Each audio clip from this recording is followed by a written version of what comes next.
देख रहे हैं सत्यहिंदी.com। एक नजर अब तक की सुर्खियों पर। कांग्रेस नेता राहुल गांधी ने पूर्व प्रधानमंत्री मनमोहन सिंह का अंतिम संस्कार दिल्ली के निगमबोध घाट पर कराने की आलोचना की है। उन्होंने एक्स पर लिखा कि भारत माता के महान सपूत और सिख समुदाय के पहले प्रधानमंत्री डॉक्टर मनमोहन सिंह जी का अंतिम संस्कार आज निगमबोध घाट पर करवाकर वर्तमान सरकार द्वारा उनका सरासर अपमान किया गया है। एक दशक के लिए वह भारत के प्रधानमंत्री रहे।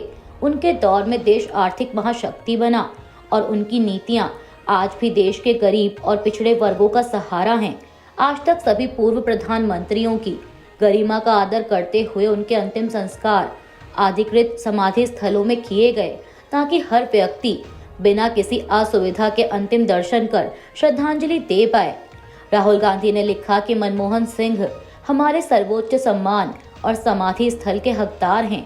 सरकार को देश के इस महान पुत्र और उनकी गौरवशाली कौम के प्रति आदर दिखाना चाहिए था। बिहार लोक सेवा आयोग यानी बीपीएससी के अभ्यर्थियों के विरोध प्रदर्शन पर राज्य सरकार के रवैये को लेकर आरजेडी नेता तेजस्वी यादव ने मौजूदा मुख्यमंत्री नीतीश कुमार की कड़ी आलोचना की है। उन्होंने कहा कि बिहार में कोई सरकार नहीं है, सरकार अगर है तो उनको होश नहीं है। चाहे चिराग पासवान हो या जीतन राम मांझी या फिर उनके दोनों उप मुख्यमंत्री, ये सभी कहते रहे हैं कि नीतीश कुमार का मानसिक संतुलन बिगड़ गया है। सवाल है कि ऐसे में सरकार कौन चला रहा है? कुछ रिटायर्ड अफसर या कुछ नेता जो सिर्फ अपने फायदे के लिए फैसले ले रहे हैं। तेजस्वी ने कहा कि सरकार में कोई कम्युनिकेशन नहीं है। नीतीश कुमार को कैद करके रखा गया है। उनका चेहरा सिर्फ सत्ता में बने रहने के लिए इस्तेमाल किया जा रहा है। पैरालंपिक में 2 बार रजत पदक जीतने वाले योगेश कथुनिया ने खेल रत्न पुरस्कार के लिए नामांकित ना किए जाने पर कहा है कि पहली बात जो मैंने लोगों से सुनी वह थी कि आपके पास स्वर्ण पदक नहीं है। मैंने कहा ठीक है, मेरे पास स्वर्ण पदक नहीं है। जब 3 पद हैं, स्वर्ण, रजत और कांस्य, तो केवल स्वर्ण को ही क्यों महत्व दिया जाता है? रजत और कांस्य को पहले भी मान्यता दी गई है, अब क्यों नहीं? क्या वे पदक नहीं हैं? योगेश ने पीटीआई से बात करते हुए कहा कि मेरी खेल मंत्री जी से एक विनती है। मैं ये नहीं कह रहा कि मुझे चाहिए, मैं ये कह रहा हूँ कि जो भी इसका हकदार है उसे दे दो।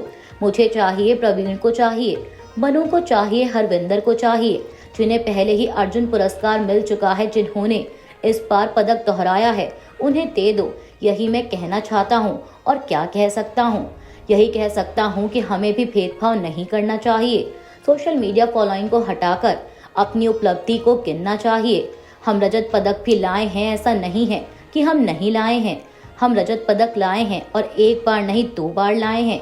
और उसके ऊपर से अगर आप इसकी गिनती हटा दें तो मेरे पास 3 विश्व चैंपियनशिप में पदक हैं और एशियाई खेलों में पदक हैं, तो उसे भी गिनिए, जब पॉलिसी में पहले से ही लिखा है कि आपके कुल पदक गिने जाएंगे।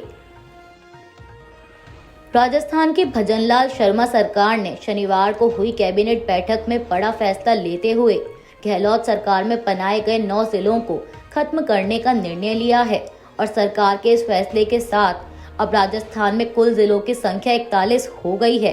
हालांकि गहलोत राज में बनाए गए 17 जिलों में से 8 जिले यथावत रहेंगे। कैबिनेट बैठक के बाद प्रेस कॉन्फ्रेंस में मंत्री जोगाराम पटेल ने बताया कि राजस्थान 1956 में बना।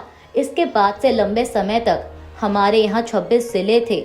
इसके बाद 7 और नए जिले बने, लेकिन पूर्ववर्ती सरकार ने अपने कार्यकाल के अंतिम समय में 17 नए जिले और 3 संभाग घोषित किए। हरियाणा के मुख्यमंत्री नायब सिंह सैनी ने एक प्रेस कॉन्फ्रेंस को संबोधित करते हुए बताया कि सेना और सीआरपीएफ के शहीदों के परिवारों के लिए अनुग्रह राशि को 50 लाख से बढ़ाकर 1 करोड़ करने का फैसला लिया गया है।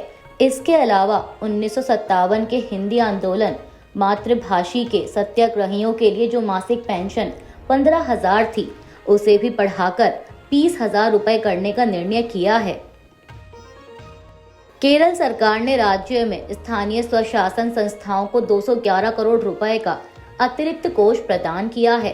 राज्य के वित्त मंत्री के.एन. बालगोपाल ने शनिवार को जानकारी देते हुए कहा कि त्रिस्तरीय पंचायतों, नगर पालिकाओं और निगमों के लिए यह अमाउंट सामान्य प्रयोजन निधि की एक अतिरिक्त किस्त है जिसका उपयोग सार्वजनिक आवश्यकताओं के लिए किया जा सकता है।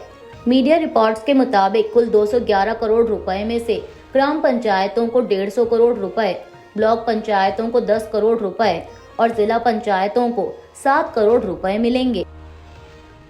अनिश्चितकालीन भूख हड़ताल पर बैठे किसान नेता जगजीत सिंह डल्लेवाल की बिगड़ती सेहत की ओर इशारा करते हुए सीपीआईएम ने शनिवार को कहा कि सरकार को किसान संगठनों के साथ तुरंत बातचीत शुरू करनी चाहिए। आपको बता दें कि डल्लेवाल 26 नवंबर से खनौरी बॉर्डर पर भूख हड़ताल पर बैठे हैं ताकि केंद्र पर किसानों की मांगों को स्वीकार करने का दबाव बनाया जा सके, जिसमें न्यूनतम समर्थन मूल्य और कृषि ऋण माफी के लिए कानूनी गारंटी शामिल है। भारत के पूर्व प्रधानमंत्री मनमोहन सिंह का आज शनिवार को राजकीय सम्मान के साथ अंतिम संस्कार किया गया। उनके पार्थिव शरीर को सुबह उनके आवास से कांग्रेस मुख्यालय और फिर वहां से दिल्ली के निगमबोध घाट लाया गया। अंतिम संस्कार के दौरान राष्ट्रपति द्रौपदी मुर्मू, प्रधानमंत्री नरेंद्र मोदी, गृह मंत्री अमित शाह, केंद्रीय मंत्री जेपी नड्डा और उपराष्ट्रपति जगदीप धनखड़, रक्षा मंत्री राजनाथ सिंह, कांग्रेस अध्यक्ष मल्लिकार्जुन खड़गे, लोकसभा में नेता प्रतिपक्ष राहुल गांधी, कांग्रेस की पूर्व अध्यक्ष सोनिया गांधी, कांग्रेस नेता प्रियंका गांधी समेत तमाम गणमान्य नेताओं ने उन्हें श्रद्धांजलि दी। आपको बता दें कि इस दौरान भूटान के राजा जिग्मे खेसर नामग्येल वांगचुक भी निगमबोध घाट पर मौजूद थे। उन्होंने भी डॉक्टर मनमोहन सिंह को श्रद्धांजलि दी। आम आदमी पार्टी सांसद संजय सिंह ने डॉक्टर मनमोहन सिंह के अंतिम संस्कार के लिए राजघाट परिसर में जगह न दिए जाने पर भाजपा पर निशाना साधा है। उन्होंने कहा कि सबसे ज्यादा अफसोस की बात है कि ऐसे मुद्दे पर भी हमें बात करनी पड़ रही है। यह दिखाता है कि सरकार की सोच कितनी ओछी और छोटी है। इससे पहले सारे पूर्व प्रधानमंत्रियों का अंतिम संस्कार राजघाट परिसर में हुआ। यह भारतीय जनता पार्टी की सोच है। ये अपने आप को संस्कारी पार्टी कहते हैं। ये खुद को दुनिया की सबसे बड़ी पार्टी कहते हैं, लेकिन यह सबसे छोटी मानसिकता वाली पार्टी है। संजय सिंह ने आगे कहा कि पूरी दुनिया और भारत में रहने वाले लोग शर्मसार हैं कि नरेंद्र मोदी सरकार ये क्या कर रही है। उन्होंने पूछा कि एक पूर्व प्रधानमंत्री का नाम बताइए जिसका अंतिम संस्कार निगमबोध घाट पर हुआ हो। दिल्ली के उपराज्यपाल वीके सक्सेना ने महिला सम्मान योजना के नाम पर महिलाओं की निजी जानकारी एकत्र करने वाले निजी व्यक्तियों के खिलाफ जांच के आदेश दिए हैं। उनके कार्यालय ने शनिवार को यह जानकारी दी।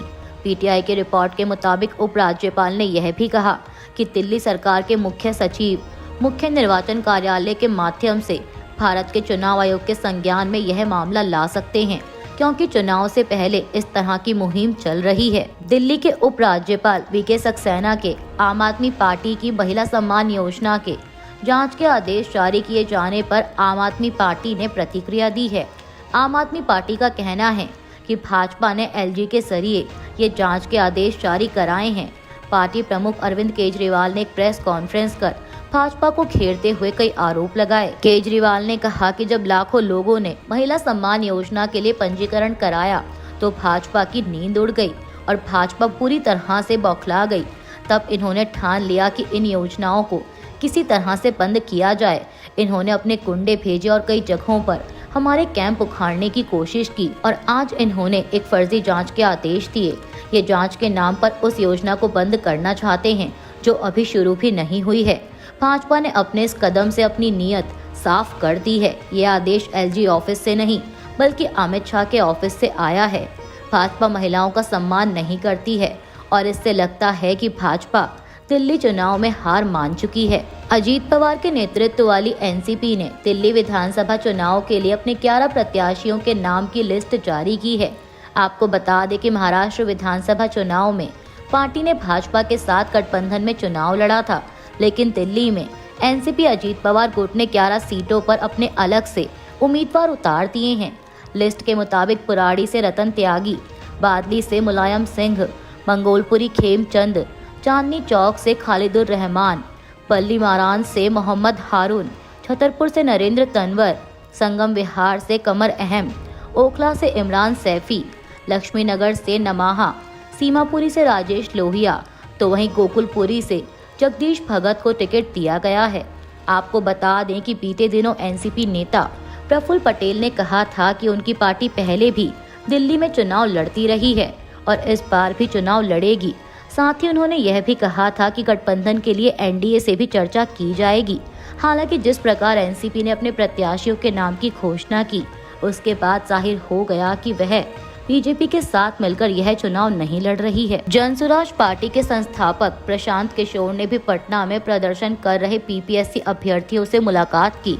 इस दौरान उन्होंने अभ्यर्थियों से बातचीत करते हुए कहा कि यहाँ आने से पहले मैंने शिक्षा विभाग के लोगों से लंबी चर्चा की। बिहार में कोई भी परीक्षा भ्रष्टाचार और पेपर लीक के बिना नहीं हुई है। हमें इसका हमेशा के लिए समाधान निकालना होगा। इसलिए हमने इस मुद्दे का समाधान खोजने के लिए कल गांधी मैदान में सभी से मिलने का फैसला किया है। सुप्रीम कोर्ट ने आज शनिवार को पंजाब सरकार को 1 महीने से अधिक समय से अनशन कर रहे किसान नेता जगजीत सिंह टल्लेवाल को अस्पताल ले जाने के लिए राजी करने के लिए 31 दिसंबर तक का समय दिया है।